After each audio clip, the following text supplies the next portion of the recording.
Olá, a paz do Senhor Jesus Cristo, tudo bem com você? Homem de Deus, homens de honra aqui do nosso canal, tudo bem? Para quem não me conhece, me chamo Tiago, sou membro aqui da Igreja de Deus do Jardim Nova Esperança, aqui do Pastor Henry, líder do Ministério Masculino, tá bom? Aqui da minha igreja local. E também sou líder do Ministério Masculino do Distrito Curitiba 2, denominado Homens de Honra, que é o mesmo nome do nosso canal. Para vocês que já sabem, esse canal é nosso, aqui do nosso distrito, e toda sexta-feira haverá uma palavra voltada para homens aqui, tá bom? E essa palavra de sexta-feira, ela foi encarregada a mim. Eu estou com esse privilégio, me sinto muito honrado de estar trazendo essa palavra do Senhor para você. Eu espero que o Senhor edifique o seu coração como ele edificou o meu, tá bom? O texto básico que nós vamos ler aqui em 2 Reis, capítulo 20, é um texto muito conhecido.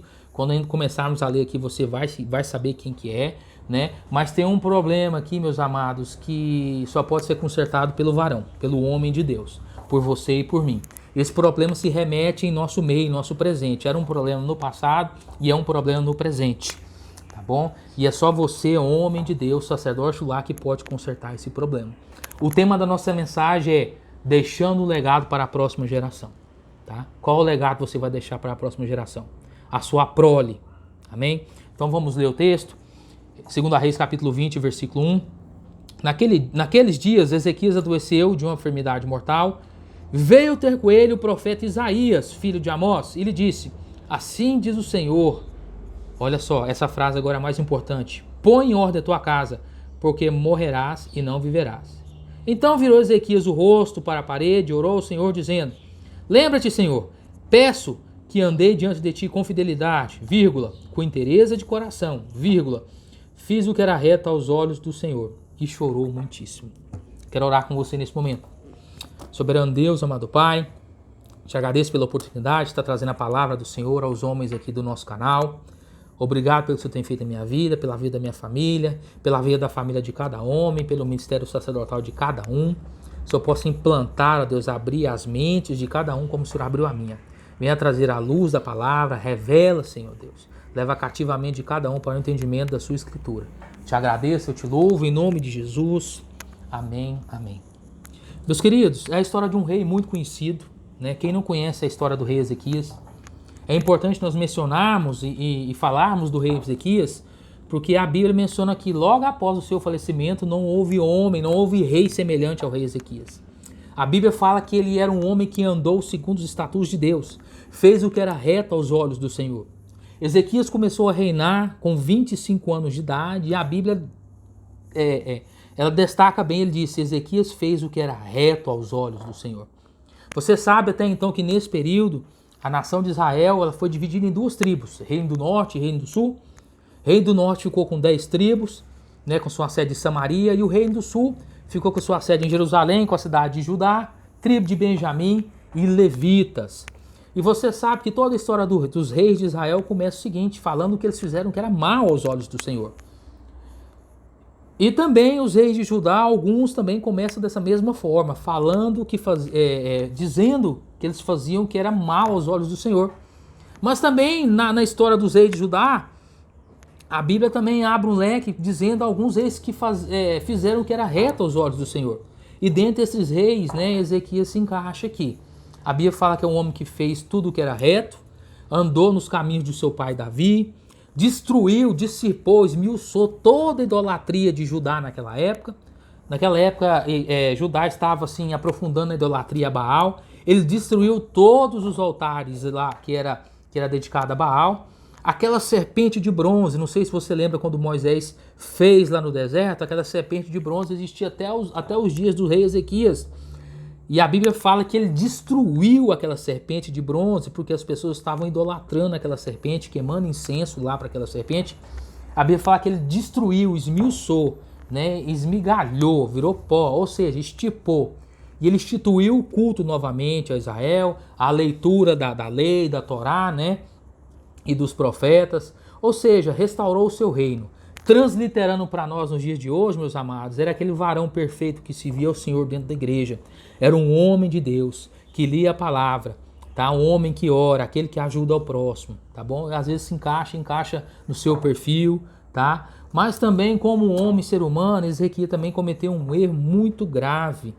E esse erro nós podemos aprender com ele para que a gente não possa cometer esse mesmo erro, tá bom? Que é o pecado da negligência. Como eu disse, que legado você quer deixar para a próxima geração? Que legado você quer deixar para a sua prole, para os seus filhos? Como nós vimos aqui, Ezequias fez tudo o que era reto diante dos olhos do Senhor. Tinha uma comunhão tremenda. Você sabe que o rei Senaqueribe tentou invadir Jerusalém, sitiou. O rei Senaqueribe enviou uma carta ao rei Ezequias. E Ezequias nem atentou muito para essa carta. Ele pegou essa carta e levou até o templo. E de uma forma simbólica ele ofereceu essa carta. O Senhor disse: toma, Senhor, essa carta é para o Senhor. Essa carta não é para mim. Essa carta não é para os judeus.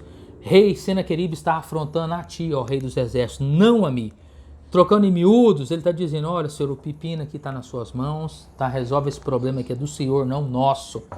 Tamanha a confiança que ele tinha no Senhor. E pasme você, a Bíblia diz que naquela mesma noite, um anjo do Senhor foi até o arraial dos assírios, né? E apenas um anjo, né, passou ao fio da espada 185 mil homens, 185 mil assírios veio a morrer naquele dia, né, devido às palavras do rei Ezequias. Então veja como era a comunhão desse homem. Servia ou não servia ao Senhor? Né? Tinha um crédito bacana, podemos dizer dessa forma. Por quê? Porque logo após o seguida ele foi acometido dessa enfermidade. Pasme você na oração que ele faz. É importante quando Isaías chega diante dele e fala: olha, põe em ordem a sua casa. Essa é a principal frase. Aí ele começa a orar e ele começa a expor os seus créditos diante do Senhor. Fala: Senhor, sempre andei reto diante de ti, andei segundo os seus estatutos, né? Segui a sua lei, a sua Torá, nunca desviei do caminho. Ou seja, era um homem de Deus. Deus atentou a sua oração e deu mais 15 anos de lambuja, tá bom? Ele tinha crédito com o Senhor. Pasme você, meu querido. Você não deve fazer esse tipo de oração se você não tiver uma vida reta, íntima com o Senhor, como Ezequias tinha. Tá? Não vai adiantar fazer esse tipo de oração se você anda numa vida tortuosa, se você anda pendendo, cambaleando na presença do Senhor, procurando caminhos largos. Não vai adiantar. Ter uma vida reta, santa, justa. Tá? Acumule tesouros no céu, como diz o próprio Senhor Jesus Cristo. Devido a essa comunhão que ele tinha com Deus, ele fez essa oração, Deus deu mais 15 anos de vida para ele. Mas só que nós podemos tirar uma lição importante aqui. Ezequias ele não enxergou a principal mensagem que Isaías levou para ele. Quando Deus pede para ele pôr em ordem a sua casa. Ele cometeu um pecado terrível chamado pecado da negligência. Se você for parar para analisar, esse pecado de negligência paterna sempre acompanhou aí a descendência de Davi. Veio lá de Jessé, pai de Davi. Jessé não foi um bom pai. Quando Samuel chegou à casa de Jessé e pediu: vim ungir um novo rei para Israel, chame todos os seus filhos aqui diante de nós, vamos fazer um banquete. Ele não chamou todos, deixou Davi cuidando das ovelhas. Será que Jessé não tinha servo para cuidar das ovelhas? Não poderia ter chamado Davi para participar do banquete? Você acha que Jessé queria poupar seu caçulinha dessa tarefa de talvez ser incumbido rei de Israel? Você acha que Jessé não tinha servos? Lembra mais na frente? Jessé chama Davi e fala: Davi, eu tenho uma missão para você. Você vai levar mantimento para os seus irmãos lá na guerra. E a Bíblia fala que Jessé deixou um servo cuidando das ovelhas e Davi foi levar comida. Ou seja, Jessé tinha pessoas que o serviam. Podia muito bem ter deixado um servo tomando conta das ovelhas e chamado Davi para o banquete. Né? E essa negligência seguiu também com Davi da mesma forma. A Bíblia fala que foi um homem segundo o coração de Deus. É o homem que tinha mais comunhão com Deus ali no Velho Testamento, sempre mencionado. Deus fala que não faltaria herdeiros para o trono de Davi. O próprio Messias, o Machia, né, Yeshua, Jesus, vem da linhagem da descendência de Davi, da raiz de Davi.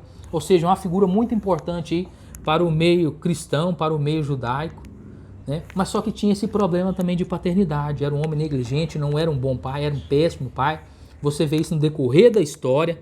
Vê seu filho Absalão se levantando contra o pai, Absalão tomando uma das mulheres do pai, as concubinas, se deitando, né? Aquela briga entre filhos e Davi sem saber o que fazer. Não tinha uma influência boa com os filhos. Já na sua velhice, quando ele escolheu Salomão para ser herdeiro, as pessoas já sabiam que Salomão que ia herdar o trono. Se levantou quem? Adonias, o outro filho, né? Começou aí tentar usurpar o trono do próprio irmão Salomão. Davi não pôde fazer nada na velhice, quase que acontece uma catástrofe. Ou seja, era um pai ruim também. e se estendeu até Ezequias. Era um ótimo rei, era homem de Deus, buscava o Senhor, mas em quesito paternidade também era uma negação. E você vê isso aqui, quando o Senhor fala para ele pôr em ordem a sua casa. Põe em ordem a sua casa. Meus amados, no termo original no hebraico aqui, põe em ordem a sua casa, não é põe em ordem o edifício, o palácio, a construção, a sua residência, o lar, os tijolos, não. Não é também pôr ordem a ordem administrativa, não, do seu reino. Nem põe em ordem a sua ordem espiritual, nem põe em ordem espiritualmente falando, né? A pessoa que anda mais espiritualmente, não. Ele fala aqui no quesito paternidade, põe em ordem os seus filhos, seu legado, sua prole, sua semente. Essa é a palavra que quer dizer.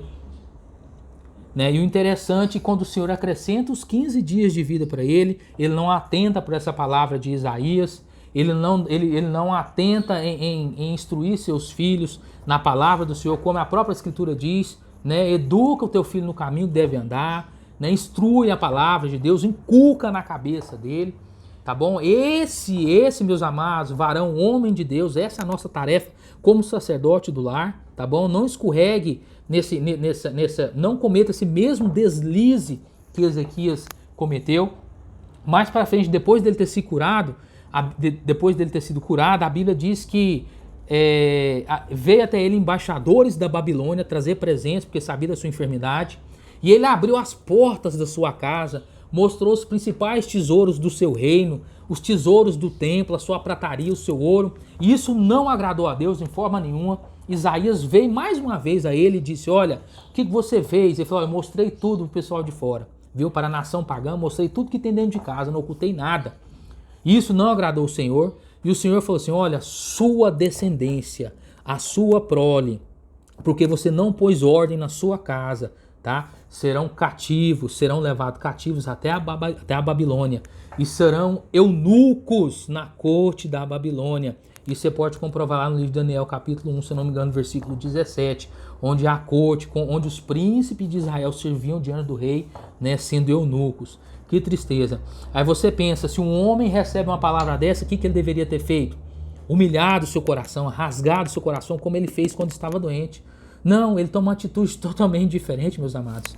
No versículo 19 do capítulo 20, já no final ele diz o seguinte, depois que Isaías lança essa palavra e fala o seguinte, então disse Ezequias a Isaías, boa é a palavra do Senhor que disseste, pois pensava haver paz e segurança em meus dias. Boa essa palavra? O profeta diz, chega a falar que a sua geração, a sua descendência vai ser escrava, e o cara fala, boa essa palavra? Por quê? Porque ele pensava, tenho 15 anos de lambuja, durante esses 15 anos no meu reinado haverá paz, então o problema não é para mim, o problema é para minha geração posterior, então não tem nada a ver com isso. Meus amados, não cometa o mesmo erro de Ezequias. Faça a sua parte, seja sacerdote do seu lar, tá? Não sirva a Deus somente na igreja, não sirva a Deus somente servindo aos irmãos. Você precisa fazer a obra de Deus, ser sacerdote aqui dentro do lar também. Cuide dos seus filhos, instrua na palavra de Deus. Muito bom você chegar do trabalho e colocar alimento dentro da sua casa, ó. Show de bola, muito bom. Você não faz mais sua obrigação, tá bom? Mas seja diferente. Isso é um homem do padrão do mundo. Agora, um homem do padrão bíblico, além de fazer isso, ele é um sacerdote do lar. Ele chega, ele tem a obrigação e o dever de abençoar a sua casa, a sua família e instruir a sua família nos caminhos do Senhor. Chegue em casa, tá? Ensina a sua esposa, dá um beijo nela, aconselha, pergunta como foi o dia dela, lava um prato, meu irmão, para sua mulher, vai ver, não vai cair seu órgão genital não, tá bom? Mais tarde à noite aí, ó, ela vai te agradecer aí, você vai ver o benefício que você vai ter. Chegue em casa, ore pelos seus filhos, compartilhe a palavra, estude com seus filhos a palavra de Deus, inculca, não seja negligente, põe em ordem a tua casa, que isso é o que Deus quer, que o varão, que o sacerdote ponha a sua casa em ordem.